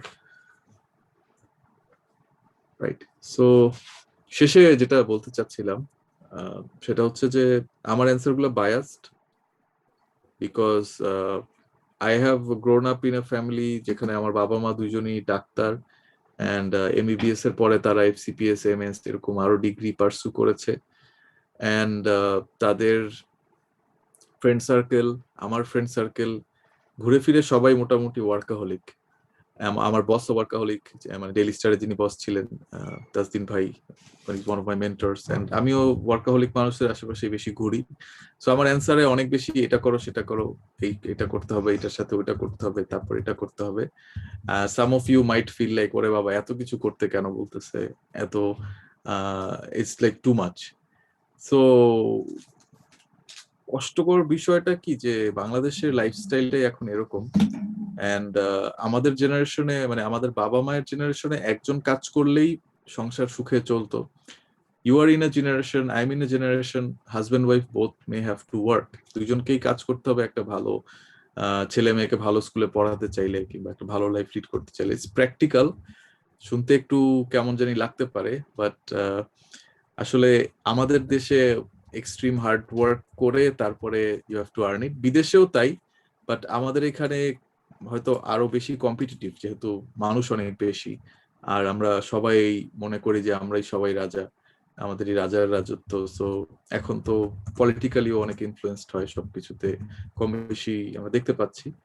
সো এখানে আসলে ওই মাল্টিপল জায়গাতে মানুষের জন্য ইনভেস্ট করে, একই সাথে এখানেও পড়াশোনা প্রিপারেশন নেয়, ওটার জন্য রেডি থাকে। ওই দিক থেকেই বলা যে সিজিপিএ, ক্যারিয়ার, কোথাও এক জায়গায় পার্ট টাইম করা, আবার ক্লাবিং করা, তো এগুলো সবকিছুর মধ্যে থাকলে your mindset will change and you will enjoy this part of the life, যেখানে বেশ কাজ করতে হয় সপ্তাহে ওই 9টা 5টা লাইফ আসলে না, ওইটা মোটেই না, অনেক এর চেয়ে বেশি ঘন্টা দিতে হয়, বাট কাজটা মজার, and you get paid better at the end of the day, and if you are smart you will invest in the right ways and enjoy a good life. কারণ অনেকে টাকা বেশি পেলেও এটা ড্রাগস এর পিছনে কিংবা উল্টাপাল্টা জিনিসে খরচ করে আলটিমেটলি লাইফটা কোন দিকে নিয়ে যায় I don't know if they have a clue. But main point is যে আমি জন্য বললাম যে অনেক কিছু করতে হবে বলছি, if you feel like it's too much, so many things, start with one, একটা করে, and এক একজনের কমফোর্ট জোন এক এক রকম। আমি সকাল থেকে রাত পর্যন্ত কাজ করলেও আমার সমস্যা নেই, আই লাইক ইট। আমার বাসাতেও ওরকম করে কিছুটা গ্রুম কিছুটা বোঝানো, তারাও এরকম। So and of the day খুব বেশি উল্টাপাল্টা ঝামেলা হয় না। তো এই জায়গাটাতে আর কি কারো বাসায় আমি দেখি, I been working in this field for some time now, অনেকের বাসায় বাবা মাও তারা হয়তো 9টা 5টা অফিসের লাইফে অভ্যস্ত, শুক্র শনিবারে আবার কেন কাজ করবা, এত কাজ করে কি হবে, আরে রাখো তোমার এই সেই, কি সারাদিন কম্পিউটারের সামনে বসে থাকো। So you have to make that decision which life you want to go for and what do you exactly want from life. ওগুলো ঠিক থাকলে আমরা আজকে যে আলোচনা করলাম এগুলো আস্তে আস্তে সহজ হয়ে যাবে। But that is the main thing, that what do you want from life, এটা যত ক্লিয়ারলি বোঝা যাবে তত ইজি হবে। আর actually unless you are very highly politically connected or your parents are super rich, বাংলাদেশে সুপার হার্ড ওয়ার্ক করা লাগবে one way or another, কোনো ওয়ে নাই। ভার্সিটি লাইফে at least you have the freedom, enjoy it, do things that you enjoy and এই কাজগুলোর মধ্যেও এরকম করে মিক্স করে নিয়ে have that fun। আমরাও করেছি অ্যাকচুয়ালি, ক্লাবিং মানেই যে নাটক করতাম, তো আমাদের মজা তো লাগতোই, প্রোগ্রাম হতো, প্রোগ্রামে গান হচ্ছে, নাচ হচ্ছে, সো সবকিছু এটার মধ্যে ইনভলভ, ভিডিও বানানো হচ্ছে and band আসতেছে, কনসার্ট হচ্ছে, so it was like it wasn't only work, মজাও ছিল, কাজও ছিল। and আমরা এখন অফিসে যেভাবে কাজ করি we also have fun। বাংলাদেশে অনেক কোম্পানি যেমন একটু করা, আবার কিছু কোম্পানিতে কালচার বেশ ভালো, সো এগুলো রিসার্চ করলে ইউ উইল নো ফার্দার। এখন আর এত চিন্তা করার দরকার নেই। আজকের পুরো সেশন থেকে main takeaway for you I would say that learn more about what you want to do, কোন ইন্ডাস্ট্রি, কোন কোম্পানি, কি করতে চাও, এন্ড ওটার পরে সবকিছু start organizing. That's all from me, thank you for listening to me.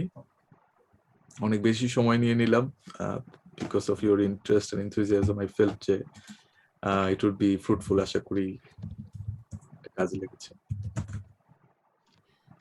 Thank you lot ভাইয়া, আসলে আমরা অনেক কিছু শিখলাম। আপনি গল্পের মাধ্যমে, আমরা অন্যান্য সেশনে যেমন হয় যে জাস্ট পয়েন্ট আউট থাকে, স্লাইড দেখি শেষ, কিন্তু আমরা এখানে পুরো গল্পের মাধ্যমে আপনার লাইফ স্টোরি দেন, সেখান থেকে আমরা কি কি শিখতে পারি, কি কি নিতে পারি, এক একজনের কোশ্চেনের এক একটা সুন্দর সুন্দর অ্যান্সার, মানে আমার মনে হয় যারাই আজকে সেশনে ছিল তাদের সবারই অনেক বেশি কাজে আসবে এগুলা। তো থ্যাংক ইউ লট ভাইয়া, থ্যাংক ইউ। My pleasure. আর ক্যারিয়ার নিয়ে আরো কোয়েশ্চেন থাকলে যে তানহা শেয়ার করেছে আমার টিম থেকে, স্মার্ট ক্যারিয়ার বইটা আমাদের আছে, সো এখানে আরো বিস্তারিত আলোচনা, এবং ইউটিউবেও এই বিষয়ে ভিডিও আছে, you can also see those things, আরো ক্লিয়ার হবে জিনিসটা। আচ্ছা, আমি পার্টিসিপেন্টদেরকে একটু বলবো যে কাইন্ডলি একটু ফর্মটা ফিল আপ করে দেওয়ার জন্য, ফিডব্যাক ফর্মটা। ভাই এভাবেই that's the end of our